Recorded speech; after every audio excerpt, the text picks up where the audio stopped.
तो जल्दी आओगे।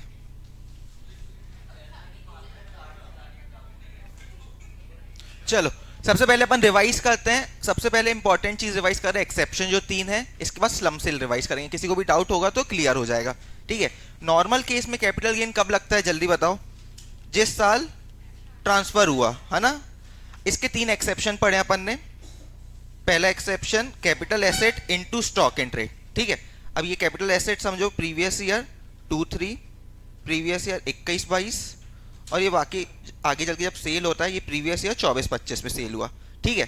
ये एक्सेप्शन है। कन्वर्जन कब हो गया आपका, कब हो गया, 21-22 में। ट्रांसफर इस साल हो गया ना, हो गया ना। बट ये एक्सेप्शन है तो इसमें टैक्सेशन कब लगेगा, जब ये स्टॉक सोल होगा, सेल्ड होगा। ठीक है, सेल होगा।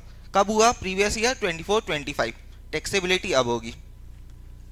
दो प्रकार की इनकम होगी ना, एक होगी पीजीबीपी, एक होगा कैपिटल गेन। ठीक है। कैपिटल गेन में जो सबसे पहले फुल वैल्यू ऑफ कंसिडरेशन होगा वो क्या होगा, जो जब ट्रांसफर किया उसकी एफएमवी। ठीक है, एफएमवी। अगर इन केस इमूवेबल प्रॉपर्टी है तो स्टैम्प ड्यूटी वैल्यू। ठीक है, ये अपनी आ गई एफएमवी या एसडीवी। ठीक है। लेस करेंगे अपन ट्रांसफर एक्सपेंस अगर हुए होंगे cost of acquisition. Cost of acquisition कौन सी, जो 2-3 में अपन ने खरीदी थी। यहाँ पे आ जाएगा कैपिटल गेन। कोई दिक्कत इसमें। अब आएगी पीजीपी की इनकम। पीजीपी सेल हुआ, वो अमाउंट अपन को दी रहेगी कितने में सेल हुआ।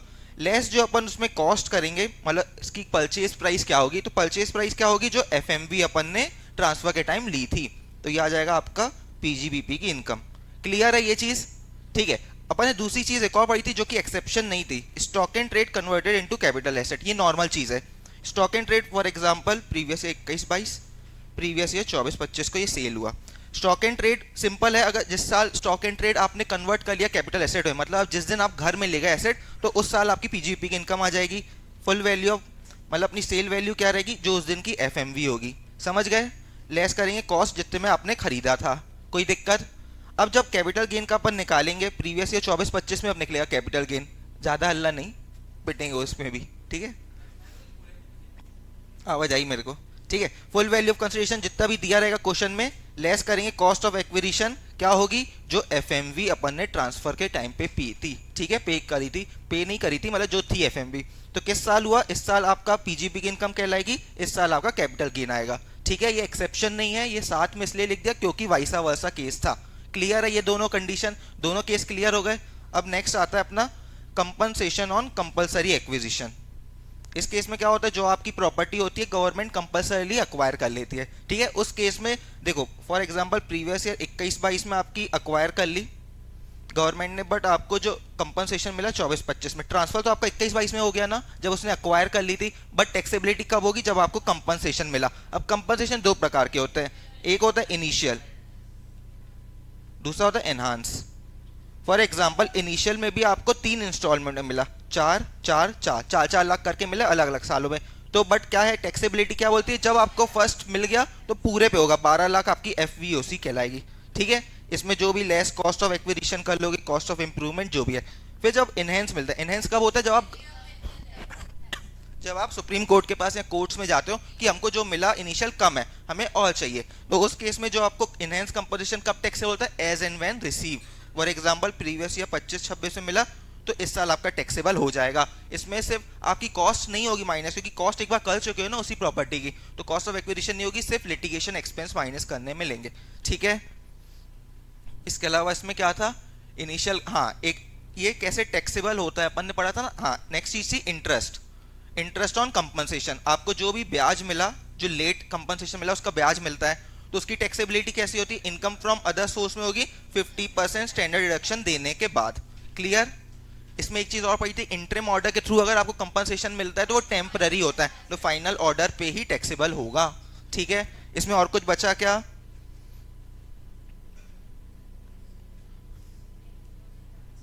हाँ डेथ में जिसको मिला वो उसके में टैक्सेबल हो जाएगा। ठीक है। ठीक है। अब नेक्स्ट आता है इंश्योरेंस क्लेम। इंश्योरेंस क्लेम क्या होता है, जिस साल फॉर एग्जांपल प्रीवियस ईयर 20-21 को आपकी प्रॉपर्टी जल गई, मशीन जल गई, बट आपको कंपनसेशन कब मिला इंश्योरेंस कंपनी से, 24-25 में।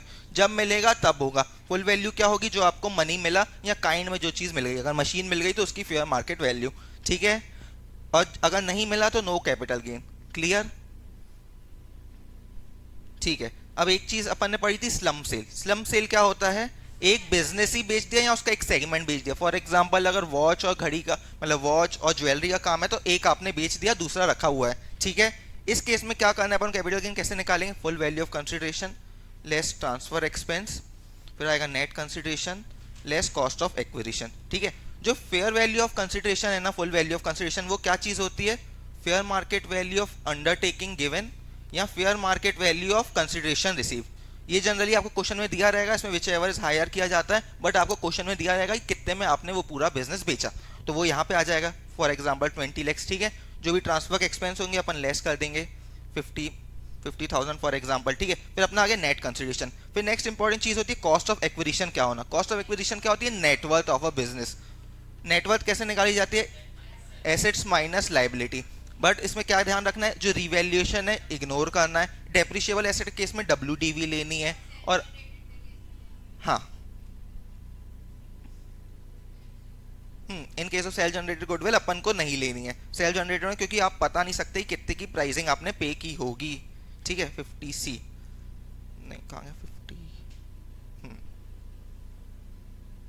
अगर आपने 35AD का बेनिफिट ले लिया तो वैल्यू टेकन नहीं लेंगे, क्योंकि उसका बेनिफिट आपने ले चुके हो, ठीक है। और इस केस में LTCG कब कहलाता है? 3 साल, यही सिर्फ एक्सेप्शन है। बाकी 1 साल और 2 साल अपन ने पढ़े नॉर्मल पीरियड ऑफ होल्डिंग क्या होता है, इसमें 3 साल का है, ठीक है। ठीक है, अब क्लियर हो गया होगा। अगर कोई भी डाउट होगा तो इन तीनों में और एक स्लम सेल में, ठीक है। इसके क्वेश्चंस कर लिए थे, छोटे छोटे से थे, देख लेंगे अपन। चलो, ऊपर से देखना, ऊपर से कौन सी चीज बची हुई है, अपन वो क्लियर करते हुए चले स्टार्टिंग से।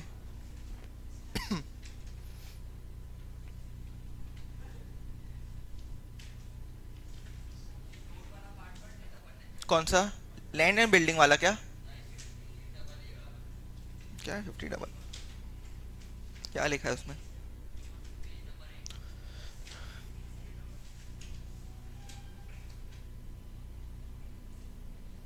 50AA, हाँ ये मतलब ऐसे ही ये नॉर्मल चीज़ें हैं कि मार्केट लिंक डिवेंचर क्या होते हैं और आपके स्पेसिफाइड म्यूचुअल फंड क्या होता है, पढ़ लिया था अपन ने, ठीक है। इसके बाद सीधे मेरे ख्याल से अब लाइन से हो चुका है, अपन को 50CA करना है ना, हो चुके हैं ना पूरे, ठीक है। अब क्या है, क्या है? Fair market value of unquoted shares shall be traded as FBOC। देखो क्या होता है अनकोटेड शेयर्स, मतलब अनलिस्टेड शेयर्स। फॉर एग्जांपल अपन समझ के चलते हैं, आईटेक एक कंपनी है, कंपनी पब्लिक लिमिटेड कंपनी, ठीक है। इस केस में बट ये लिस्टेड नहीं है, ठीक है। अब लिस्टेड नहीं है तो उस केस में क्या होगा? फॉर एग्जांपल जो चीज लिस्टेड है वो तो मार्केट वैल्यू पे ही ट्रेड हो रही है, उसकी फेयर मार्केट वैल्यू ऊपर नीचे ही होगी। बट इन केस आईटेक का अपन लेके चलते हैं, फेयर मार्केट वैल्यू है 120, ठीक है। और आप क्या डील किस पे कर रहे हो? सेलिंग प्राइस आप 40 पे कर सकते हो ना, क्योंकि आपको पता ही नहीं है कि मार्केट में कितने में वो शेयर ट्रेड हो रहा है, पता ही नहीं अनकोटेड शेयर्स के केस में। तो इस केस में क्या है, आप ऐसा कर सकते हो कि 40 रुपए में बेच दो, एक्चुअल में फेयर मार्केट वैल्यू 120 हो, इसमें आप गपला कर सकते हो ना, कैपिटल गेन कम आएगा। तो इसलिए इस केस में बोला गया कि जो अनकोटेड शेयर्स होगा उसके केस में FMV would be your full value of consideration, ठीक है। अब रीड करो 50CA विशेष, रीड करो।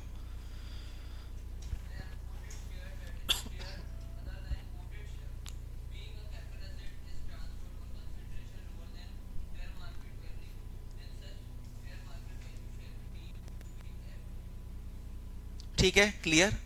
नेक्स्ट चीज 50D, where sale consideration is not ascertainable, ठीक है। फॉर एग्जांपल एक पर्सन ने अपनी गोल्ड ज्वेलरी बेची, गोल्ड ज्वेलरी कैपिटल एसेट होता है ना, उस पर कैपिटल गेन आएगा। बट उसने इन कंसिडरेशन में क्या बोला कि हम सामने वाले क्या आपके उसका होटल था, ठीक है, उसने बोला कि हम आपके होटल में 10 साल तक फ्री में खाना खाएंगे।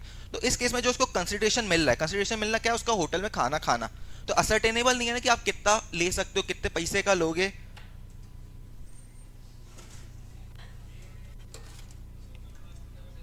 क्या सुनते हो ले, सब पेटे हैं, ठीक है। अपन ने देखा कि इसमें अपना कंसिडरेशन पता नहीं है कितने का है, आपका होटल में खाना खाना उसकी फेयर मार्केट वैल्यू निकालना थोड़ा मुश्किल है। तो उस केस में क्या बोला कि जो आपकी फेयर मार्केट वैल्यू, मतलब जो आपने गोल्ड दिया, फॉर एग्जांपल इसने गोल्ड का अपना कैपिटल एसेट दिया था, उसकी फेयर मार्केट वैल्यू क्या है? वो रहेगा full value of consideration. Generally अपन क्या लेते हैं? जो अपन को मिल रहा है वो। बट इस केस में असर्टेनेबल नहीं है, तो आपने जो दिया उसकी fair market value will be of full value of consideration. Read कर लो।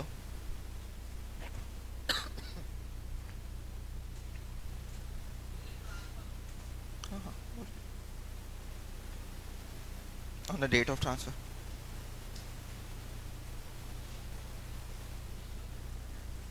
अब ये ऐसी चीज है जैसे फॉर एग्जांपल तुम्हारे पास अभी क्या है, कैपिटल एसेट, तुमने अंगूठी, अब पर्सनल हो जाएगा ना, मूवेबल पर्सनल, ठीक है, वो एक्सक्लूड है।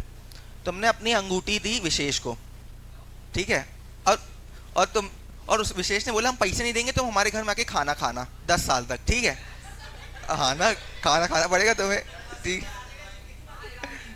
तुम जैन बन जाओगे, पता, पहली बात तो ये, ठीक है। उस केस में क्या होगा, आपको पता नहीं है ना उसने कितने रुपए का खाना खिलाया, असर्टेनेबल नहीं है, तो जो आपने अंगूठी दी उसकी फेयर मार्केट वैल्यू क्या रहेगी, वो फुल वैल्यू ऑफ कंसिडरेशन रहेगा आपका।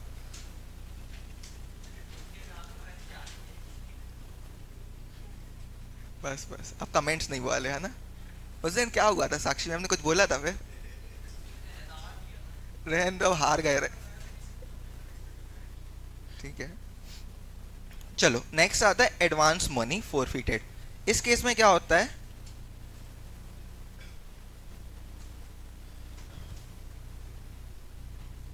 इसमें दो केस है। अगर एडवांस मनी आपको 1/4/14 के पहले वाला है या उसके बाद वाला है, ये डेट कैसे याद रखोगे, जब से मोदी जी आए थे, 1/4/14 में आए थे, ठीक है। फॉर एग्जाम्पल बस देखो, आप ओनर हो, प्रेजेंट ओनर ही लेना है इस केस में। आपने एक लैंड एंड बिल्डिंग थी, आपने उसको सेल करने के लिए एक एग्रीमेंट किया 21/22 को, फॉर एग्जाम्पल ए पर्सन से, ठीक है। उससे आपने टोकन मनी ले ली थी, फॉर एग्जाम्पल 2 लाख रुपए आप ले चुके थे। बट आगे चल के क्या हुआ, किसी कारण से आपकी वो डील नहीं हो पाई, मतलब वो प्रॉपर्टी सेल नहीं हुई, लैंड एंड बिल्डिंग, उस पर्सन को, जो भी कारण हो सकता है, XYZ हो सकता है, पैसे नहीं दे पाया या पर्सन सही नहीं लगा, तो इस केस में क्या किया, आपको पैसे तो मिल गए रहे, और उस टाइम टैक्सेशन क्यों नहीं होंगे, क्योंकि ट्रांसफर तो हुआ ही नहीं। तो इस केस में क्या करना है, फिर ये आगे चल के सेल हुई, समझो प्रीवियस ईयर 25-26 में, ठीक है। उस टाइम सेल वैल्यू क्या थी अपने, फॉर एग्जांपल 20 lakhs, तो फुल वैल्यू ऑफ कंसिडरेशन क्या हो जाएगा आपका, 20 lakhs हो जाएगा। प्राइस दी रहेगी क्वेश्चन में, जो भी अपन लेस करेंगे, ट्रांसफर एक्सपेंस वगैरह जो भी किया। फिर बात आती है लेस कॉस्ट ऑफ एक्विजिशन में। फॉर एग्जांपल अपन ने कॉस्ट खरीदी थी ये 10 लाख की बिल्डिंग, ठीक है। तो इस केस में क्या हुआ, जो आपको 2 लाख का बेनिफिट मिल चुका है वो ना ही आपने वापस किया है, फोरफीट कर दिया, अपने एडवांस मनी लेके कैंसिल कर चुके हो, ठीक है। आपको पास पैसे तो है, बट आपने इस पर अभी तक टैक्सेशन नहीं दिया है, तो गवर्नमेंट तो ऐसा छोड़ नहीं सकती कि आपको जो पैसे मिला टैक्सेशन नहीं करे। तो क्या बोला, कॉस्ट ऑफ एक्विजिशन में आपको 2 लाख माइनस करने पड़ेंगे, आपको 8 लाख का बेनिफिट मिलेगा। फिर इसके बाद इंडेक्सेशन आप करोगे, इंडेक्सेशन से पहले ही आपको माइनस कर देना है जितना भी आपने एडवांस मनी फोरफीट किया था। ये कब का केस है, 1/4/14 से पहले वाला, यस। ये बिफोर इंडेक्सेशन आपको माइनस करना पड़ेगा। नहीं नहीं, वो FVOC में क्यों प्लस करना है, पर वो उनको नहीं, उनको कहना ही कॉस्ट ऑफ एक्विजिशन से कम करनी है। हम्म, हाँ। देखो क्या होता है कि एडवांस मनी फोरफीटेड मतलब क्या हुआ, मैं समझा रहा हूँ, बाद में समझाना। एडवांस मनी फोरफीटेड मतलब किसी से आपने एडवांस मनी लिया था, आप डील कर रहे थे कि हम इसको घर बेचेंगे, बट किसी कारणवश आपने एडवांस मनी तो ले लिया, बट वो डील नहीं हो पाई आगे चल के, हो सकता है वो पैसे नहीं दे पाया, फ्रॉड पर्सन था, तो उस केस में क्या हुआ, आपको पैसे तो मिल गए, फॉर एग्जाम्पल 2 लाख, तो उसका अभी तक टैक्सेशन हुआ नहीं, क्योंकि कैपिटल गेन कब लगता है, जब एसेट ट्रांसफर हो। एसेट ट्रांसफर तो हुआ नहीं है, पर 2 लाख आपके पास है। तो इस केस में बोला कि आगे चल के आप जब भी ये घर बेचोगे, तो वो जो आपको एडवांस मनी मिला था आपकी कॉस्ट ऑफ एक्विजिशन से माइनस हो जाएगा, क्योंकि आपको 2 लाख का बेनिफिट तो हो चुका था, बट आपने अभी तक इसमें कम नहीं किया। बट इसमें एक चीज ध्यान रखना, एडवांस मनी जो प्रेजेंट ओनर को मिला है वही करना है, हो सकता है इससे पहले कोई और ओनर था, प्रीवियस ओनर का इग्नोर करना है अपन को, ठीक है। हाँ, मतलब उसके बाद किसी को भी कर रहे हो फिर आपको कॉस्ट ऑफ एक्विजिशन में बेनिफिट नहीं मिलेगा। हम्म, आज से मार पड़नी स्टार्ट हो चुकी है। अब दूसरा केस, अगर एडवांस मनी आपको 1/4/14 के बाद वाला फोरफीट करते हो, तो उस केस में क्या होगा, वो सिंपली आपकी इनकम फ्रॉम अदर सोर्स में टैक्सेबल हो जाएगी, ठीक है। क्या, नहीं डिडक्शन कुछ नहीं, क्या डिडक्ट इंडेक्सेशन से पहले करना है ना, इंडेक्सेशन से पहले माइनस करना है। 10 लाख था, उसको माइनस करोगे, जितना एडवांस मनी मिला 8 लाख पे इंडेक्सेशन का बेनिफिट लोगे, ठीक है। इसमें ध्यान रखना, सिर्फ प्रेजेंट ओनर का एडवांस मनी फोरफीटेड अपन को लेना है, प्रीवियस ओनर का नहीं। रीड करो, विशेष रीड करो।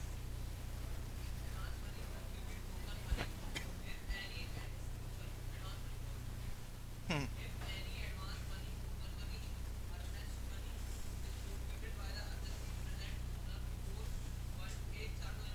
हम्म। ठीक है। हम्म। हाँ, नोट पढ़ो ना।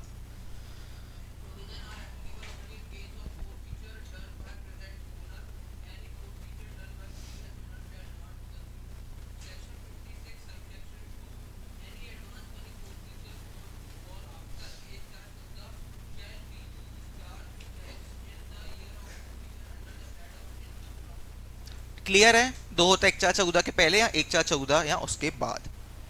ठीक है, अब अपन आते हैं सेक्शन 47 में। इसमें ये चीज ऐसी है कि आपको देख के लगेगा कि ये ट्रांजैक्शन ट्रांसफर है, बट इसको अपन ट्रांसफर नहीं मानेंगे। Certain transaction not regarded as transfer for, मतलब क्या हुआ, एग्जम्प्ट है ये चीज। ठीक है, एक एक करके पढ़ो। पहला। हाँ।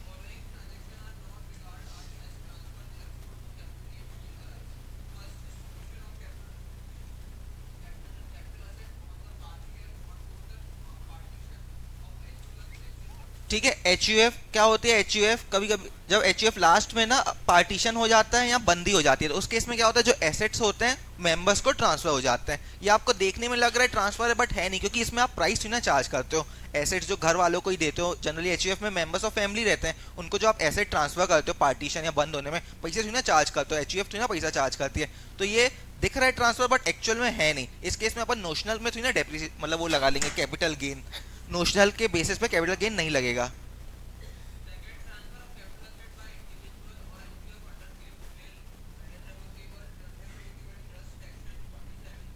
ठीक है, फॉर एग्जाम्पल।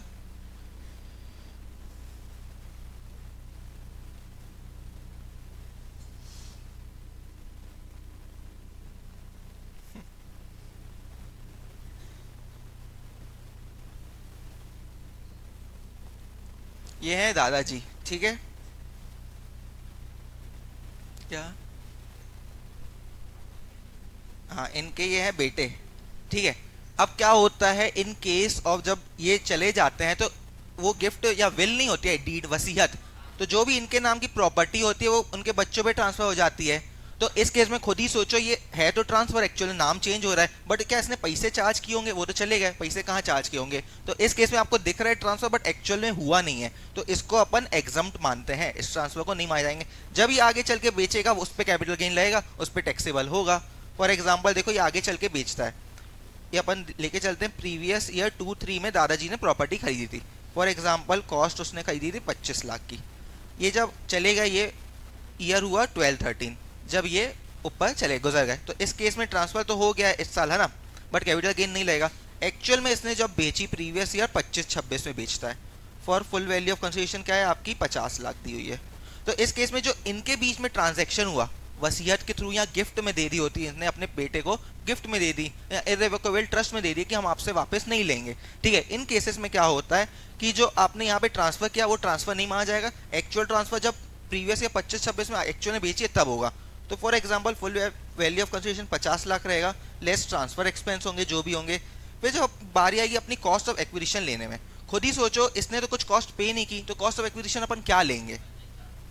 हाँ, कौन सी लेंगे? Cost to previous owner. ये कहलाता है कॉस्ट टू प्रीवियस ओनर, क्योंकि बेची तो आज की डेट में इसने है, बेटे ने, तो इसकी तो कॉस्ट कुछ पे की नहीं है। तो इस केस में क्या ली जाएगी? Cost to previous owner.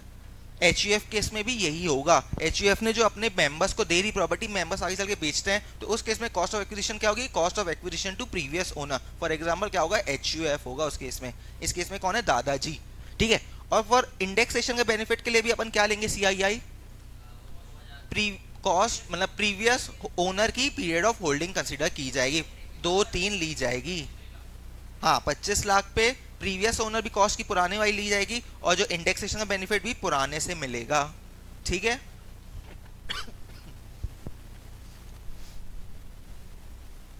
Next point भी रीड कर लो। कर लिया? ठीक है। ठीक है, अभी अपन ने ये चीज देख लिया, गिफ्ट विल इरेवोकेबल ट्रस्ट में सब कवर है, बट एक चीज इनने एक्सक्लूड की। फॉर एग्जांपल आपको ईसॉप के कोई शेयर मिले कंपनी के, ईसॉप के आपको कंपनी से शेयर मिलते हैं, उसमें पैसे आप नहीं देते हो। अगर आपको जो ईसॉप मिले हुए थे आपने किसी थर्ड पर्सन को बेच दिए, तो गिफ्ट में भी बेच दिए, तो वो भी उसमें कैपिटल गेन आएगा, वो ट्रांसफर माना जाएगा। ईसॉप को नहीं माना गया है, ईसॉप को एक्सक्लूड किया गया है इधर से। ये यार ये पढ़ो दिस क्लॉज।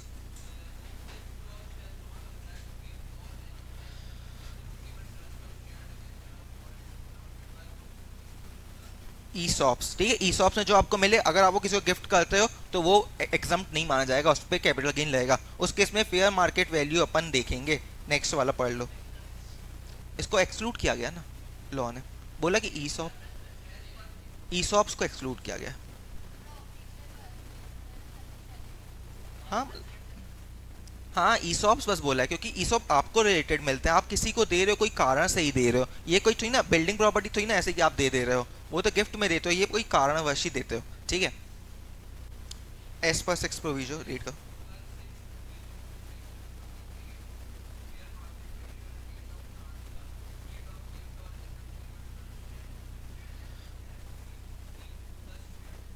ठीक है, आपने गिफ्ट में दिया, पैसे तो लोगे नहीं, इस केस में पैसा मतलब क्या निकालना है, फुल वैल्यू ऑफ कंसिडरेशन क्या रहेगा, जो आपकी फेयर मार्केट वैल्यू थी ऑन डेट ऑफ ट्रांसफर। एक और, अब जब अपनी सब्सिडरी कंपनी रहती है, सब्सिडरी कंपनी अगर अपनी 100% होल्डिंग, मतलब होल्डिंग कंपनी अपनी 100% सब्सिडरी कंपनी को कोई एसेट ट्रांसफर करती है, या वाइसा वर्सा 100% सब्सिडरी कंपनी होल्डिंग कंपनी को एसेट ट्रांसफर करती है, तो उस केस में कैपिटल गेन नहीं आएगा, उसको अपन ट्रांसफर नहीं मानते हैं, ठीक है। बट इसमें कंडीशन है, पहली की 100% होनी चाहिए, दूसरी जो ट्रांसफर है जिसको मिल रहा है एसेट वो इंडियन कंपनी होनी चाहिए, ठीक है। क्या? वो इंडियन होनी चाहिए, हाँ, रिसीविंग मतलब। सिद्धार्थ रीड करो ये थर्ड एंड फोर्थ।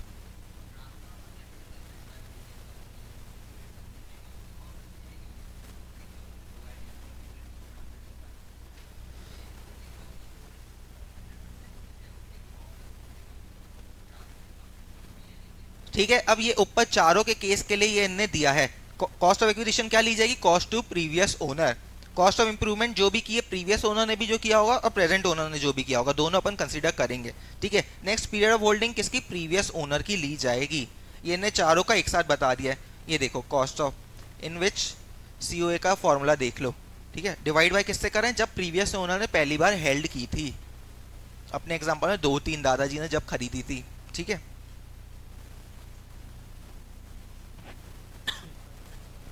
कौन सा वाला? ये अबव केस, ये बोल रहा है कि जो अभी अपन ने चारों पॉइंट पढ़े ना, उस केस में कॉस्ट ऑफ एक्विजिशन क्या लिएगी, जो पहले वाले ओनर ने ली थी। फॉर एग्जाम्पल अपने में दादाजी ने वसीयत के थ्रू चली गई प्रॉपर्टी बच्चे के पास, तो उस केस में कॉस्ट क्या लेनी है, जो दादाजी ने परचेज की थी। पीरियड ऑफ होल्डिंग भी कहाँ से लेनी है, जब से दादाजी ने खरीदी थी। कॉस्ट ऑफ इंप्रूवमेंट चाहे दादाजी ने कराई हो आपने कराई हो, दोनों को लिया जाएगा। इंडेक्स कॉस्ट ऑफ एक्विजिशन का फॉर्मूला देख लो, जिस साल आप ट्रांसफर करोगे और जिस साल सबसे पहले खरीदी थी। फॉर एग्जाम्पल 2-3 अपने केस में दादाजी ने।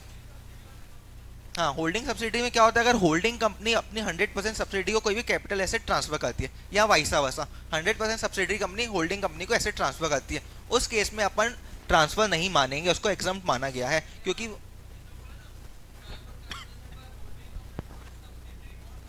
वही तो बोला, दोनों केस बोले ना, होल्डिंग ने सब्सिडी को दिया, सब्सिडी ने होल्डिंग को दिया। हाँ, इसमें इसलिए बोला क्योंकि 100% सब्सिडी आप ही की होती है ना, आप ही के इशारे में नाचती है, तो आप उसको जो दोगे ना बेचोगे, पैसे नहीं लेते हो, तो इसलिए उस केस में भी उन्होंने बोला कि उसको ट्रांसफर नहीं माना जाएगा। हाँ, जो होल्डिंग कंपनी ने परचेज की थी, पीरियड ऑफ होल्डिंग भी वहीं से, हाँ, क्योंकि अपन ने बीच में ट्रांसफर ही नहीं माना, तो पहले से अपन को मिलेगा ना सब कुछ। ठीक है, पहले 4 पॉइंट क्लियर है। हाँ, मतलब जो दादाजी ने भी इंप्रूवमेंट कराया, जो अपन ने भी कराया, दोनों मिलेगा ना, ठीक है। Next, transfer under amalgamation. पता होगा कि अमलगमेशन इंडिया में फ्री माना जाता है, मतलब टैक्सेशन उसमें बहुत ही कम लगता है, इसलिए बहुत ज़्यादा अमलगमेशन चलता रहता है। तो इस केस में अगर कोई फॉर एग्जांपल ए लिमिटेड थी एंड बी लिमिटेड थी, आगे चल के इन लोग अमलगमेट हो गए, ए बी बन गए, जो भी ए ने एसेट ट्रांसफर किए ए बी को और जो भी बी ने एसेट ट्रांसफर किए ए बी को, ये ट्रांसफर नहीं माना जाता है, provided amalgamated company Indian company होनी चाहिए, क्योंकि वो आगे चल के यूज ही तो हो रही है, आगे चल के बिकेगी तब अपन कैपिटल गेन लगाएंगे, ठीक है। नहीं, रिसीविंग इंडियन बस होनी चाहिए, जो अमलगमेटेड है इंडिया में ही बननी चाहिए। अपन इंडियन वालों को फायदा देना चाहते हैं, फॉरेन वालों को थोड़ी ना बेनिफिट दे रहे हैं अपन, सिर्फ इंडियन को मिलेगा फायदा। सेम डीमर्जर के केस में, अगर जो डीमर्जिंग एंटिटी है डीमर्जर अभी काफ़ी चल रहे हैं, जैसे रिलायंस और जियो ने अलग अलग कर दिए हैं, टाटा के भी अलग अलग हो गए, पैसेंजर वाले अलग हो चुके हैं। हाँ, तो उस केस में अगर कोई फॉर एग्जांपल टाटा का और टाटा कमर्शियल, टाटा ने अपना ये अलग अलग कर दिया, इसको डीमर्जर कर दिया, तो इसको जो भी एसेट ट्रांसफर किया उस पर कैपिटल गेन नहीं आएगा, provided resulting company Indian company होनी चाहिए, तो उस पर कैपिटल गेन लगेगा। ठीक है, इंडियन कंपनी को बस अपन बेनिफिट दे रहे हैं। फिर नेक्स्ट आता है कन्वर्जन ऑफ सिक्योरिटीज। ये किसकी बात कर रहे हैं? जो भी कन्वर्टेबल सिक्योरिटीज होंगे, कन्वर्टेबल होते हैं ना, प्रेफरेंस शेयर कन्वर्ट हो जाते हैं इक्विटी शेयर्स में, बॉन्ड्स डिवेंचर भी कन्वर्ट हो जाते हैं। पहला पॉइंट रीड करो यश।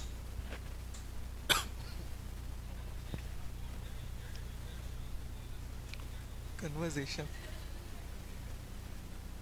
कन्वर्जेशन बोल दिया ना सर, कन्वर्जेशन चल रही ना लोग की।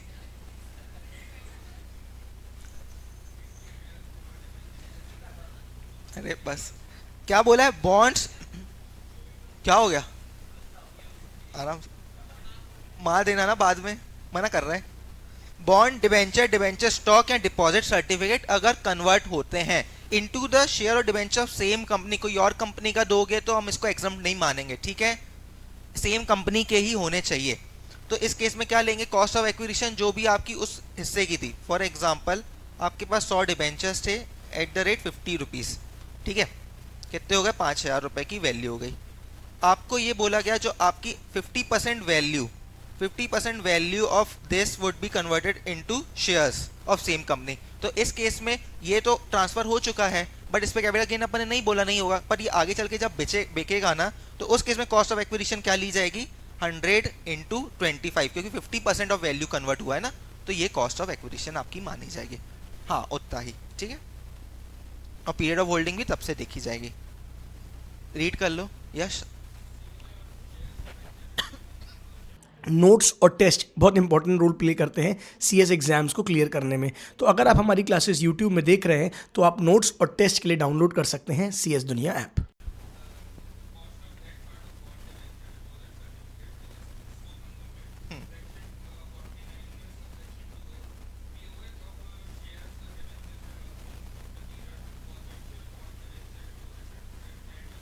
ये सेम चीज़ है जैसे अपन ने 1 2 3 4 में पढ़ा था।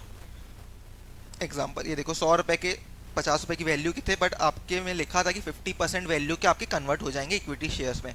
तो वो जो ट्रांसफर हुआ उसकी कॉस्ट क्या रहेगी? 100 इंटू 25। ठीक, पीरियड ऑफ होल्डिंग फ्रॉम से, क्योंकि 50% बोला ना, 50% ऑफ वैल्यू कन्वर्ट होगा, 50% इंटू 50 कितना होगा? 25। तो इस हिसाब से हाँ, उसमें दी रही कितनी आपकी कन्वर्ट हो रही है उतने हिस्से की बस आपकी रहेगी। ठीक है, पीरियड ऑफ होल्डिंग स्टार्टिंग से लिया जाएगा, डिवेंचर्स में तो लगता ही नहीं है। हम्म, अभी अपन क्वेश्चन करेंगे, अच्छा क्वेश्चन है इसका, रहने दो। ठीक है, अब नेक्स्ट आता है conversion of preference share of company into equity shares of same company. ठीक है, कन्वर्टेबल प्रेफरेंस शेयर होते हैं ना, इस केस में वही चीज होगा, कॉस्ट ऑफ एक्विजिशन क्या कहलाएगी? जितने हिस्से का आपका कन्वर्ट हुआ। पीरियड ऑफ होल्डिंग कब से ली जाएगी? जब से आपका वो शेयर था स्टार्टिंग से, सेम है। रीड कर लो सिद्धार्थ, रीड करो। हम्म,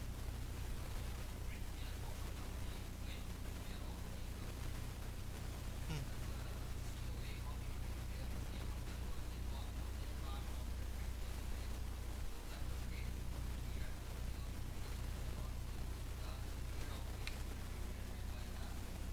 ठीक है, अब नेक्स्ट चीज क्या होती है आज की, अभी स्टार्ट हो रहा है कि जो भी आपका फिजिकल गोल्ड है ना, आगे चल के आप उसको एजीआर में कन्वर्ट कर सकते हो, मतलब इलेक्ट्रॉनिक में आप करवा सकते हो गोल्ड को ईजीआर में, इलेक्ट्रॉनिक गोल्ड रिसीव्ड। आगे चल के जो भी आपका फिजिकल है ना, आप आगे चल के ईजीआर में कन्वर्ट कर लोगे तो आपको बेनिफिट रहेगा। आप वैसा वैसा भी कर सकते हो, जो आपका ईजीआर में आप उसको जाके एक्चुअल में ले आए फिजिकल, दोनों केस है। तो जो भी चीज कन्वर्जन हो रहा है उसको ट्रांसफर नहीं माना गया है, खुद ही सोचो ट्रांसफर है क्या, आपने बस एक को फिजिकल फॉर्म को इलेक्ट्रॉनिक में कर दिया, इलेक्ट्रॉनिक को फिजिकल फॉर्म में कर दिया। तो इस केस में कॉस्ट ऑफ एक्विजिशन क्या ली जाएगी? फॉर एग्जाम्पल फिजिकल से आपने ईजीआर में किया तो फिजिकल वाली कॉस्ट ऑफ एक्विजिशन मानी जाएगी, पीरियड ऑफ होल्डिंग भी पुराने वाले से ली जाएगी। हाँ, क्या सेम होंगे? हाँ, मतलब फिजिकल तो आपके हाथ में, ईजीआर मतलब इलेक्ट्रॉनिकली है ना। हाँ, मतलब है तो सेम, बस यही चीज़ उन्होंने बताया है, वही चीज़ बस उन्होंने क्लैरिफाई किया है। ठीक है, रीड करो आप गोल्डी, इसको रीड करो, यहाँ से तो पढ़ो पहले। हम्म,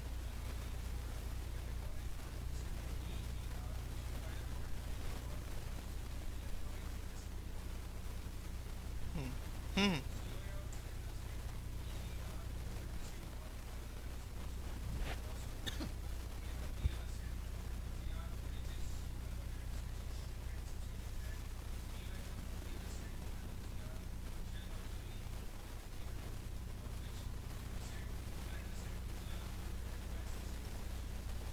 ठीक, काफी लॉजिकल था, उसको क्लैरिफाई ने कर दिया है क्योंकि आपने फॉर्म ही तो बस चेंज किया है एक्चुअल में। ठीक है। वॉल्ट मैनेजर जो मतलब वो चीज़ कन्वर्ट करता है। फॉर एग्जांपल अगर बैंक में जाते हो तो बैंक का जो वो ओनर रहता है, मतलब उस प्रॉपर्टी का मैनेजर का, तो उसका बोलेगा वो आपको चेंज करके देगा। नेक्स्ट 9 पॉइंट रीड करो संस्कृति।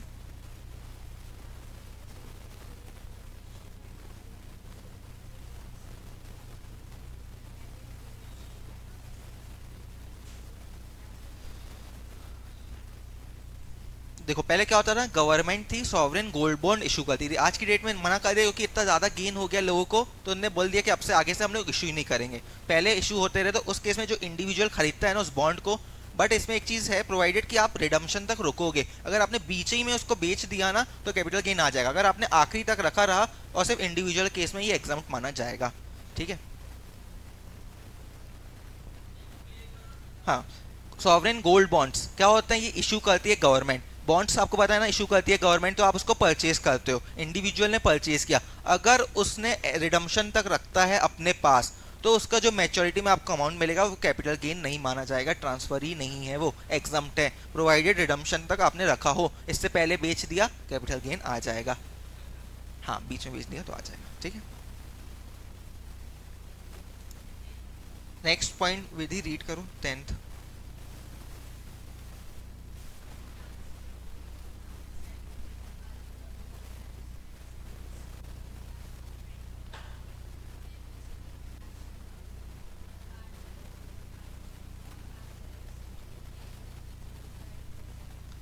अगर आप work of art, scientific, archaeological manuscript अगर आप बेच देते हो किसको, गवर्नमेंट को, या कैसी कोई यूनिवर्सिटी या नेशनल म्यूजियम और आर्ट गैलरी को, तो ये ट्रांसफर नहीं माना जाएगा। मेनली गवर्नमेंट अपने लोगों को एग्जम्प्ट कर रही है, मतलब बचा रही है। ठीक है। क्योंकि नेशनल म्यूजियम वगैरह गवर्नमेंट को ही मेंटेन करना होता है ना, इसलिए उन लोग को एक्सक्लूड किया गया है। नेक्स्ट।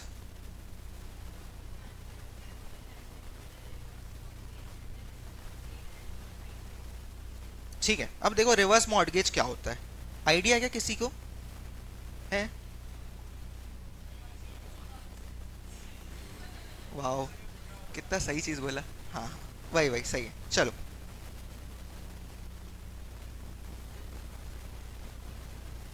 ये स्कीम किसके लिए है, सीनियर लोग के लिए बस बोला गया है। सीनियर सिटीजन जो है, क्या होता है, कुछ जैसे बड़ी बड़ी सिटीज़ में क्या होता है, बच्चे उनको छोड़े चले जाते हैं पेरेंट्स को या ग्रैंड पेरेंट्स को, अगर उनको अकेले कर दिया है। उनके पास देखो पैसे तो है नहीं आमदनी आने के लिए, अब वो सीनियर हो चुके हैं, उनके पास बस क्या है, नाम की प्रॉपर्टी है।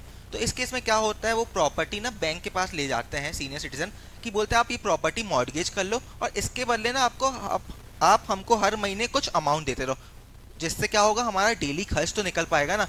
तो जो भी आपको पैसा, जो भी आपने इसको बैंक को प्रॉपर्टी दी है तो ट्रांसफर, क्योंकि आपकी प्रॉपर्टी चली गई है, तो इसको ट्रांसफर नहीं माना गया है। ठीक है। और प्रोवाइडेड जो भी बैंक आपको पैसा देगा, लमसम में दे या इंस्टॉलमेंट में दे, वो भी आगे चल के पढ़ोगे एग्जाम्प्ट होता है। आप सीनियर से थोड़ी ना पैसे लोगे, खुद ही सोचो, ये उनके बेनिफिट के लिए स्कीम है। रिवर्स मॉर्गेज मतलब आपने जो आपकी घर की प्रॉपर्टी थी बैंक को दे दी, उसके बदले आपको हर महीने पैसे मिल रहे हैं। सीनियर सिटीजन बोला ना, सीनियर सिटीजन कैसे होता है, 60 के ऊपर। हाँ, ठीक है। हाँ, वो चलेगा तो बैंक, बैंक क्योंकि पैसा तो लेगी ना कहीं से, वो हर महीने दे रही है। अच्छा, हो गया होगा।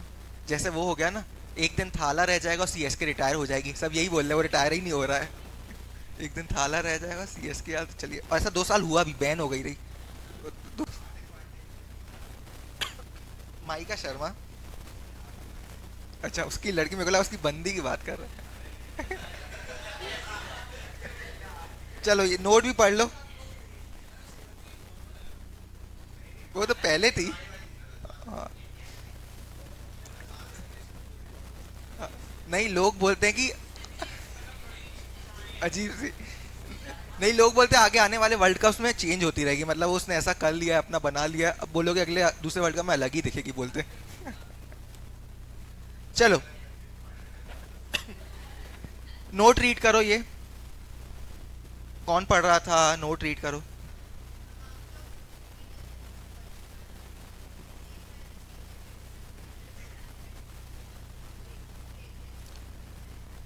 मतलब रिवर्स मॉर्गेज पूरा ही है, आपने जो ट्रांसफर किया उसको भी ट्रांसफर नहीं माना गया, जो उसके अगेंस्ट पैसे मिल रहे हैं उसको भी टैक्सेबल नहीं किया, मतलब ये पूरी सिनेरियो आपका एग्जम्प्ट है। ठीक है।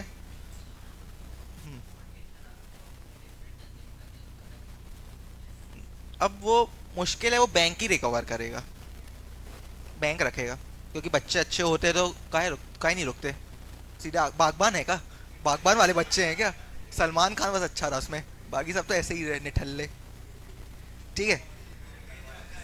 हाँ, हाँ ना, बैंक बेच के रिकवर करेगी अपना पैसा, अगले ही दिन निपटा दिए बता। बैंक वालों ने ही मरवाया होगा फिर तो, मुझे लग रहा। बट आगे चल के जब बैंक बेचेगा तो अब तो कैपिटल गेन आ जाएगा ना, तब तो आ जाएगा ना, बस ये सीनियर सिटीजन को एग्जाम रखा। ठीक है, छोड़ो यार, अपन को बैंक के बारे में सोचना है, अपने बारे में सोचो। ठीक है। हाँ, अपना 1 लाख खत्म हो गया कैपिटल गेन का, जिसमें मेजर पार्ट आपके क्वेश्चन सॉल्व हो जाएंगे। ठीक है, मोस्ट ऑफ अगर 80% देखोगे तो पूरे क्वेश्चन हो जाएंगे इसके बेसिस पे। अब नेक्स्ट आएगा एग्जम्पशन। ठीक है, वो हर क्वेश्चन के पार्ट में रहेगा, ऐसा मुश्किल है कि स्टैंड अलोन क्वेश्चन आ जाए on the basis of exemption. ठीक है, अपना मतलब देखोगे अभी तक तो नॉर्मल था ना, कुछ दिक्कत हुई, ये गेनिंग है। ठीक है, इसको अच्छे से पढ़ो, अभी फिलहाल 5 मिनट लो, रिवाइज कर लो जितना अपन ने पढ़ा, और किसी को डाउट हो तो नहीं। ब्रेक कहाँ दे दिया, तुम हुआ तुम्हें जाना है तो क्या कर सकते, रोक तो नहीं सकते हैं जाने वालों को। बस चलो सामने चलें कल। ठीक है, 10 मिनट में बार बताते हैं, पढ़ लेते हैं 10 मिनट। ठीक है, अब आपका आ गया कैपिटल गेन, अच्छा खासा आ चुका है कैपिटल गेन। ठीक है, फॉर एग्जांपल आपका 1 से 2 करोड़ का आ गया, आ सकता है क्योंकि प्रॉपर्टी की वैल्यू इतनी ज्यादा हाइक हो चुकी है कि आपकी कॉस्ट ऑफ एक्विजिशन बहुत कम रहती थी पहले के टाइम, आज बहुत प्रॉपर्टी बहुत महंगी बिक रही है, तो आ सकता है। अब खुद ही सोचो कि एक इंसान ने, फॉर एग्जांपल जो नॉर्मल इंसान है, उसने एक घर खरीदा था रेसिडेंशियल, और वो आगे चल के वो रेसिडेंशियल घर बेचता है और आगे दूसरा खरीदता है, तो उसके केस में कितना ज्यादा कैपिटल गेन नहीं आ जाएगा? एक तो उसने घर बेचा, उस पर टैक्स दे, फिर जब नया घर लेना है उस पर भी मतलब उसको खरीदने पैसे लगते हैं, तो उनके लिए काफ़ी गलत है। तो गवर्नमेंट ने कुछ मौके दिए, कुछ सेक्शंस दिए, आपको 5 सेक्शन दी हुई है एग्जम्पशन की, ये याद करनी है कि किस किस को आपको एग्जम्पशन मिलेगा। ठीक है, सबसे पहले स्टार्ट होता है section number 54, exemption for residential house property. देखो, असेसी कौन होना चाहिए, इंडिविजुअल या एचयूएफ होना चाहिए, क्योंकि रेसिडेंशियल हाउस प्रॉपर्टी किसको जरूरत होगी, इंडिविजुअल को होगी या एचयूएफ को होगी, कंपनी को थोड़ी ना होगी। कंपनी को होगी तो वो अपने मेंबर्स को देने के लिए होगी, तो वो पर्सनल यूज नहीं करती है कंपनी। फिर नेक्स्ट क्या, ट्रांसफर्ड एसेट, मतलब कौन सा एसेट आप ट्रांसफर कर रहे हो, रेसिडेंशियल हाउस प्रॉपर्टी ही होना चाहिए। इसकी डेफिनेशन अपन ने हाउस प्रॉपर्टी में पढ़ी थी, being building and land appurtenant thereto, मतलब कनेक्टेड देयर टू।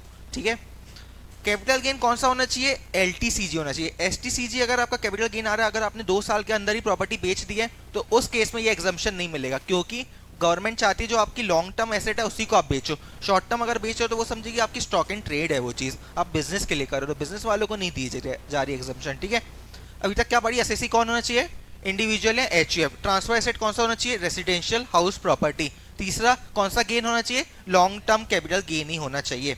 फिर नेक्स्ट, आप ये जो एसेट आपने बेचा ना, इसके अगेंस्ट में आपको एक एसेट खरीदना पड़ेगा। फॉर एग्जांपल ये आपका एक हाउस प्रॉपर्टी थी, ठीक है, आपने इसको बेच दी है, अब बेच दी तो कैपिटल गेन तो आ जाएगा ना, ट्रांसफर हो चुका है। तो बोला गया अगर आपको एग्जम्पशन का बेनिफिट लेना है तो आपको भी एक रेसिडेंशियल हाउस प्रॉपर्टी खरीदनी पड़ेगी, मतलब घर के बदले घर खरीदना है आपको। अगर एक घर आप बेच रहे हो तो आप दूसरा घर खरीदो, उसकी टाइम लिमिट दी कि आप कब तक खरीद सकते हो। For example year of transfer ये है, मतलब date of transfer, date of transfer ये है अपनी 15 जुलाई 24। अब खुद ही बताओ, क्या घर जैसी चीज़ तुरंत ले ली जाती है क्या? बहुत समय लगता है, देखना पड़ता है, इतनी सारी चीज़ें को अपन को कंपेयर करना पड़ता है, एवेल्युएट करना पड़ता है, तो इसलिए उसका टाइम दिया। अगर आपने जिस दिन डेट ऑफ ट्रांसफर है उसके 1 साल पहले 16/7/2023, ठीक है, -1 क्या हो गया, -1 आ गया अपना। नेक्स्ट यहाँ तो आने वाले 2 साल 14 तारीख 7/26, मतलब -1 + 2। अगर आप खरीद रहे हो तो 1 साल पहले खरीद लो ट्रांसफर के, यहाँ तो ट्रांसफर के 2 साल बाद तक खरीद लो। जरूरी थी ना आप खरीद रहे हो सकता है बनवा भी रहे हो, कंस्ट्रक्शन भी तो करवा सकते हो ना, आपको घर बनाना अच्छा नहीं लग रहा, आप कंस्ट्रक्ट कराना है, तो कंस्ट्रक्शन के केस में +3 ईयर्स, मतलब 3 साल तक आपका घर बन ही जाना चाहिए, इससे ज़्यादा टाइम नहीं लगता है। ठीक है, आपको नया अक्वायर क्या करनी है, रेसिडेंशियल हाउस प्रॉपर्टी। और वो कब तक खरीद लेनी चाहिए, पहला केस अगर आप परचेज कर रहे हो तो -1 + 2 मतलब 1 साल पहले 2 साल बाद तक, ठीक है। फिर इसके बाद अगर कंस्ट्रक्ट कर रहे हो तो 3 साल का समय दिया, आपको 3 साल तक बनवा ही लेनी चाहिए।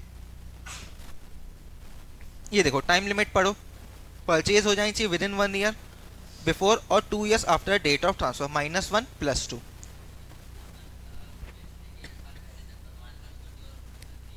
चल सकता है, बस बोला ही कंस्ट्रक्शन 3 साल तक खत्म हो जाना चाहिए, ठीक है।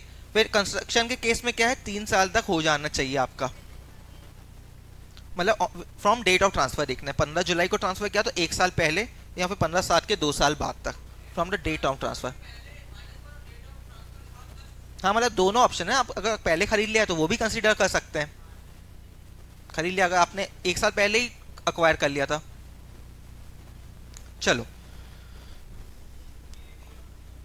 डी क्या है, कौन सा एसेट आपको खरीदना है। एक एसेट आपने जो बेचा रेसिडेंशियल हाउस प्रॉपर्टी, खरीदना भी कौन सा है, रेसिडेंशियल हाउस प्रॉपर्टी ही खरीदना चाहिए। वो चीज़ बता रहा हूँ वाली नोट वाली चीज़ बता रहा हूँ, बाकी तो क्लियर है ना नोट के अलावा। चलो अब नेक्स्ट चीज़, अब आप ये खुद ही बताओ, आपकी फॉर एग्जांपल आपने ट्रांसफ़र किया 15 जुलाई 2024, आपको इनकम टैक्स कब भरना होता है, 24-25 का अपन भरेंगे कब, 31 जुलाई तक भरेंगे, 31 जुलाई 25 तक भरेंगे। पर अभी 2 साल और 3 साल की लिमिट तो बची हुई है ना, 2 साल तक आप खरीद सकते हो या 3 साल तक कंस्ट्रक्ट करा सकते हो, बट इनकम टैक्स वाला तो बीच में ही आ जाएगा भाई, आपने अभी तक खरीदा नहीं है तो आप टैक्स पे करो।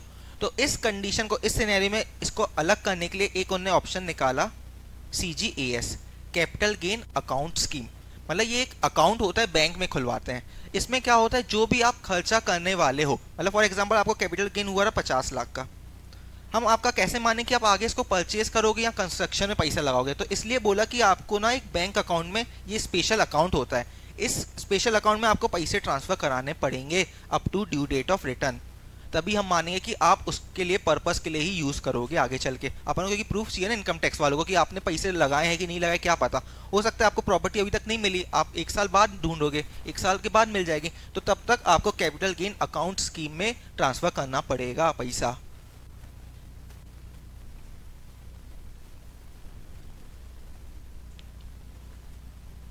ये नीचे दिया हुआ है, देखो क्या होता है, आपके पास टाइम लिमिट क्या है, -1 + 2 + 3, बट आपकी जो इनकम टैक्स की रिटर्न है वो तो बीच ही में आ जाएगी ना। तो आपको गवर्नमेंट को बताना है कि भाई हम ये पैसा आगे चल के एक घर खरीदे में या तो घर कंस्ट्रक्ट कर रहे हैं उसमें इन्वेस्ट करेंगे, बट गवर्नमेंट बोलेगी हमें प्रूफ दो, हमें थोड़ी ना यकीन है कि आप उसी के लिए यूज़ कर रहे हो कि नहीं। तो उसके लिए एक अल्टरनेटिव निकाला गया, कैपिटल गेन अकाउंट स्कीम। ये एक स्पेशल अकाउंट होता है, बैंक्स में खुलता है, तो इसमें जो भी आपका कैपिटल गेन का अमाउंट आप इसमें इन्वेस्ट कर दोगे ना, तो उतने का आपको एग्जम्पशन मिल जाएगा, ठीक है। आपको पर ये due date of return filing से पहले जमा कराना पड़ेगा। ये एक अल्टरनेटिव दिया गया, खुद ही सोचना 2 साल तक आपको ढूंढने का टाइम मिला, बट इनकम टैक्स की डेट तो बीच ही में आ जाएगी ना, आपको बताना पड़ेगा कि इनकम टैक्स हो कि हम नहीं भाई खरीदने में लगाएंगे, तो इसलिए अपन को स्पेशल अकाउंट में जमा कराना पड़ेगा पैसा।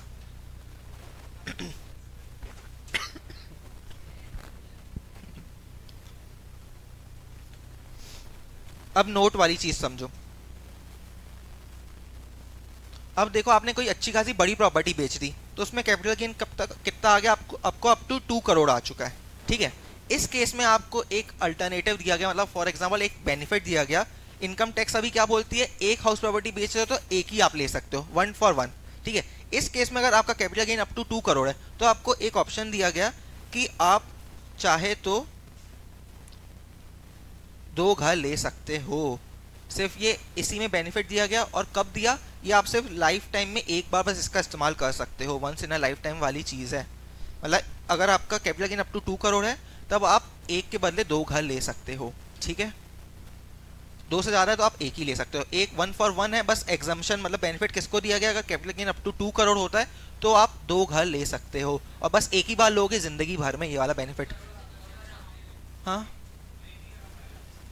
हाँ, मतलब 1-1 करोड़ के अगर आ गए तो 2 ले सकते हो, बस एक ही बार ये चीज़ अवेल कर सकते हो सकता है उसने पिछले साल ले ली अब नहीं मिलेगी। क्या क्या मतलब 2 करोड़ तक का एक कैपिटल गेन है ना, उसके बाद सिर्फ आप 2 हाउस प्रॉपर्टी का एग्जम्पशन ले सकते हो, अगर 2 से ज़्यादा ली हम नहीं देंगे, 2 का ही देंगे मैक्सिमम, ठीक है। बाकी केस में क्या 1 फॉर 1 है, बस अप टू 2 करोड़ के लिए आपको स्पेशल बेनिफिट दिया गया। हाँ, जिंदगी भर में बस एक बार ले सकते हो, once in a lifetime. देखो, और एक और एग्जांपल समझो, एक जो अपार्टमेंट्स रहते हैं,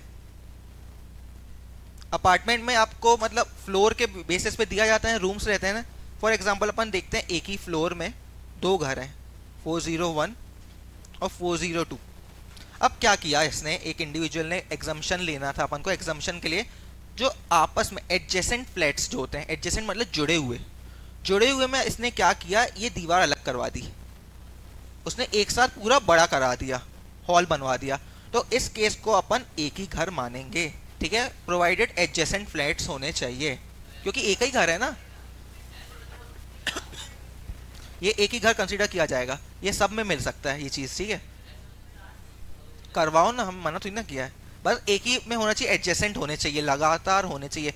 उसमें खुद ही सोचो ना, उसने दीवार अलग करवा दी तो पर्पस क्या है उसका, एक ही घर का है ना, तो अपन को एक मान एडजेसेंट लेते जाओगे तो मिल जाएगा बेनिफिट।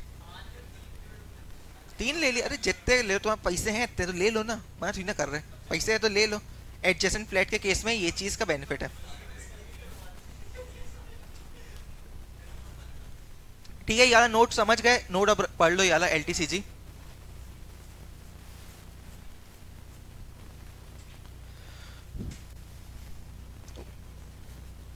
एडजेसेंट दिया नहीं है बट ये केस लॉ था,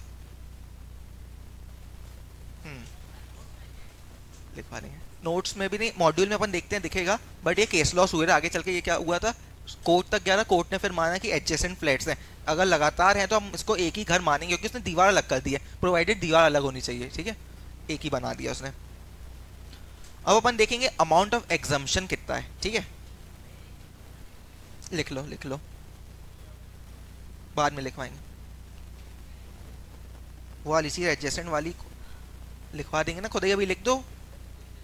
हाँ लिख,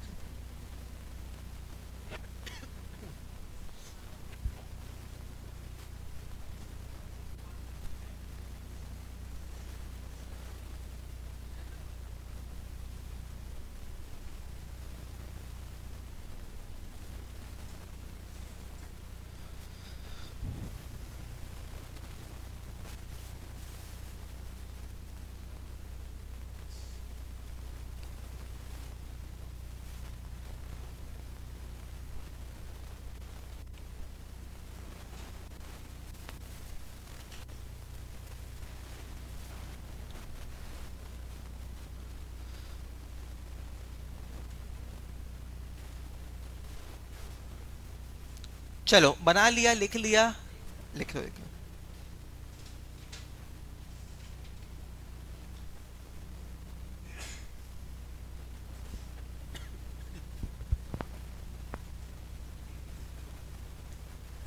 बॉर्डर लाइन खींच दी है क्या बीच में,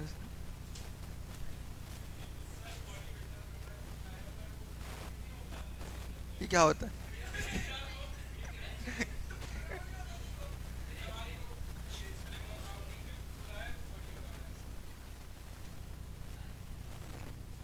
चलो बस हो गया, सबने लिख लिया। अपन देखेंगे एग्जाम्पशन का अमाउंट कितना रहेगा, सब सामने। इस केस में अपन देखते हैं एग्जाम्पल, कैपिटल गेन आपका आया 50 लाख, ठीक है, 50 लाख आया कैपिटल गेन, और आपने कितने में खरीदा घर, घर अगर खरीद लिया है तो कॉस्ट ऑफ एक्विजिशन, अगर नहीं खरीदा तो कैपिटल गेन अकाउंट स्कीम में आप डिपॉजिट करोगे अमाउंट, ठीक है। आपने डिपॉजिट किया 40 lakh, which ever is lower, यहाँ कैपिटल गेन का जितना अमाउंट, यहाँ आपने जितना इन्वेस्ट कर दिया, यहाँ आपने घर कितने का खरीदा, ठीक है। पहला केस तो ये 50 या 40 में 40 लाख का मिलेगा। अब दूसरा केस कैपिटल गेन 50 लाख था, बट आपने जो कॉस्ट ऑफ एक्विजिशन है 60 लाख है, कितना मिलेगा, मैक्सिमम गेन ही तक मिलेगा ना, आप नेगेटिव में थोड़ी ना कर लोगे, ठीक है, विच एवर इज लोअर है।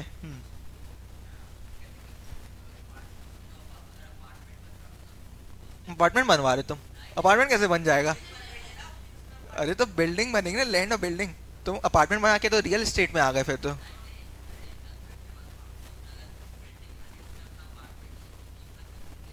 नहीं नहीं ऐसा कुछ नहीं, सिर्फ 3 ही साल है कंस्ट्रक्शन, 3 साल में ही कंप्लीट हो जाते हैं, ठीक है। खुद से बनवा रहे हो, खुद से थोड़ी ना बनवा रहा है, अपार्टमेंट का भी खुद से थोड़ी ना कोई रहने के लिए बनवाता है, वो तो बेचने के लिए बनवाता है। बस सिद्धार्थ सामने देखो, फिर इसका डाउट पूछोगे, इसका डाउट फिर पूछोगे, अभी सामने देखो। देखो कैपिटल गेन का एग्जम्पशन कितना रहेगा, अपन को दो चीज कंपेयर करनी है कि कैपिटल गेन आया कितना। फॉर एग्जांपल अपने केस में 50 लाख आया था, और बाकी आप अब एसेट खरीदने में कितने में लगा रहे हो। फॉर एग्जांपल आपने एसेट खरीद लिया, बिल्डिंग खरीद लिए, 40 लाख में खरीदी है, तो अपन को विच एवर इज लोअर का बेनिफिट मिलेगा। कितना? 50 लाख आपका कैपिटल गेन था, 40 लाख इन्वेस्ट किए, कितना बचा? 10 लाख कैपिटल गेन पे आप टैक्स भरोगे। ठीक है। फॉर एग्जांपल कि आपने 60 लाख रुपए का घर खरीद लिया, तो इस केस में मैक्सिमम आपका कितना वाला होगा? जितना कैपिटल गेन था।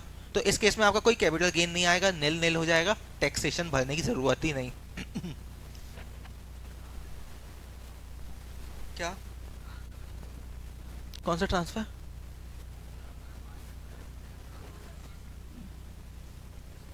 10 करोड़ अमेंडमेंट में आ जाते, तुम पहले ही बता रहे ना। अब देखो क्या हुआ। हम्म? अभी तो नॉर्मल एग्जाम्पशन बताई कितनी मिलेगी। अब एग्जाम्पल आपका कैपिटल गेन आ चुका था 12 करोड़। आपने कॉस्ट ऑफ एक्विजिशन या सीजीएस आपने कितना इन्वेस्ट कर दिया? 11 करोड़। कितना मिलना चाहिए अपन को बेनिफिट? 11 करोड़। बट इसमें कैप लगा दी है गवर्नमेंट ने कि मैक्सिमम आपको जो बेनिफिट लोगे 10 करोड़ का ही लोगे। 10 crore is maximum limit of exemption. हाँ, अगर आपने कैपिटल गेन स्कीम में ही 7 करोड़ लगाए होते तो यहाँ पे 7 करोड़ का मिलता है ना।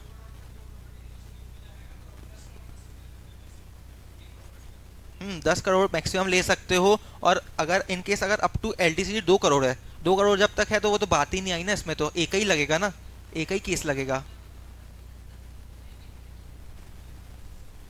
देखो ये पढ़ लो नोट, अब ये वाला पूरा पार्टी पढ़ लो, अमाउंट ऑफ एग्जाम्पशन।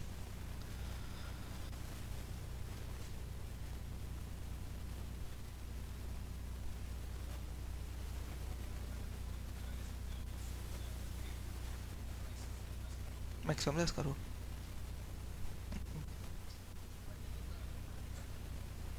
कौन से वाले? हाँ वो जो, बिल्कुल ठीक है, समझ गए, नोट पढ़ लिया। अब ये चीज, अब लॉक इन पीरियड, अब आपने घर तो ले लिया, इसमें भी लॉक इन है। अगर आपको जो आपने घर खरीदा या बनवा लिया उसको 3 साल तक अपने पास रखना है, 3 साल के अंदर बेच दिया फिर दिक्कत। अब इसमें वो चाहती है कि आप बिजनेस का फायदा ना उठा लो कुल मिला के, क्योंकि आप 3 साल के अंदर बेच रहे हो तो कुछ ना कुछ आपका एलिमेंट है कि आप खरीद के बेचने का काम करते हो, as a stock and trade use कर रहे हो। इसमें क्या चीज बोला? 3 साल तक रखना पड़ेगा। अगर 3 साल के अंदर ही आपने बेच दिया वो वाला घर, तो कैपिटल गेन आपकी जो एग्जम्पशन का बेनिफिट था विड्रॉन हो जाएगा। फॉर एग्जाम्पल, एक एग्जाम्पल बता देता हूँ।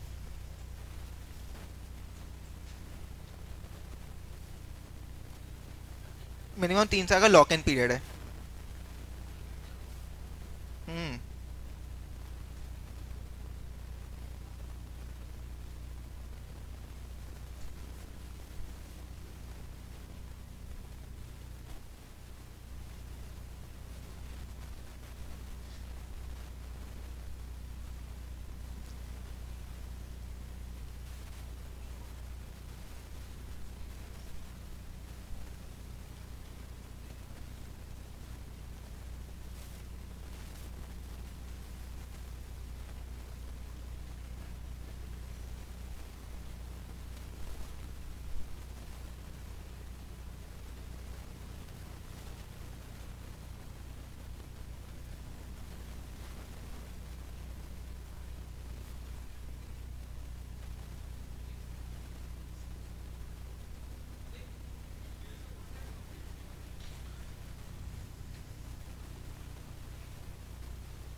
मंदिर लग रहा है क्या? घर बना रहे हैं मैंने।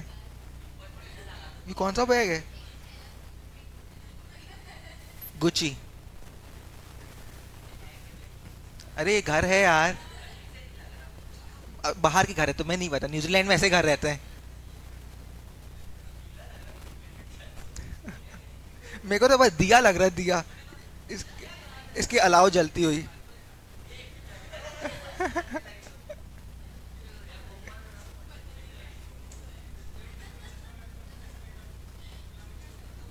अलाव। Happy birthday to you.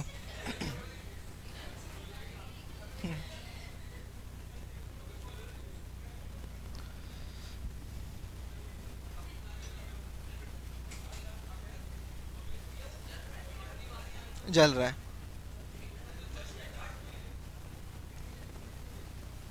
चलो एग्जाम्पल देखो जल्दी, विशेष सामने।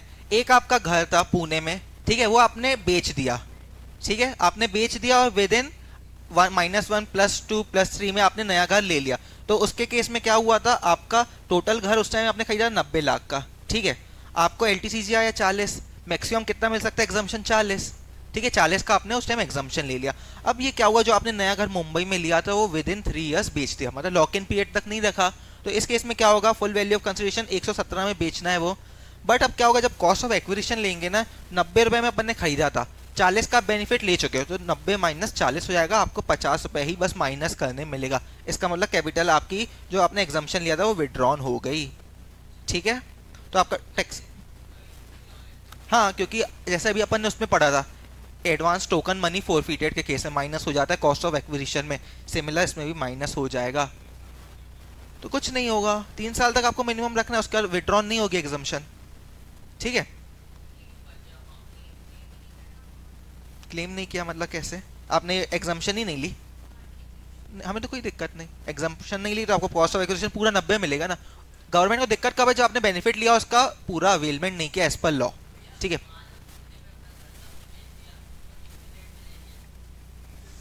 बाप रे, खतरनाक। भारत, ये देखो इन इंडिया लिखा है, वाह, बहुत अच्छी कंट्री है माना, ऐसा नहीं तो वहीं पर जाके ले लोगे। न्यूजीलैंड सबसे अच्छी है, ब्यूटीफुल कंट्री बोला गया है उसको, वन ऑफ द, और बहुत पर महंगा है जाना। 1 लाख रुपए की तो सिर्फ वन वे की फ्लाइट की टिकट है उसकी। बहुत अच्छी कंट्री, क्योंकि बहुत कम रिसोर्सेज है ना, जहाँ पे बहुत कम, मतलब कम लोग रहते हैं, तो रिसोर्सेज का अच्छा यूज हो पाता है ना। बहुत अच्छी जगह, मतलब आगे जाने का सोचा है, बट इतना पैसा कमाना पड़ेगा तो जाके जा पाओगे। अच्छे लोग हैं, काफी जेंटलमैन लोग रहते हैं। क्यों, कितने अच्छे हैं, कितने अच्छे लोग भाई, जब भी क्रिकेट बोला जाता है सबसे अच्छी टीम वही कही जाती है। हाँ, मतलब वो दुख था उसका, मतलब कितने अच्छे लोग हैं ना। तुम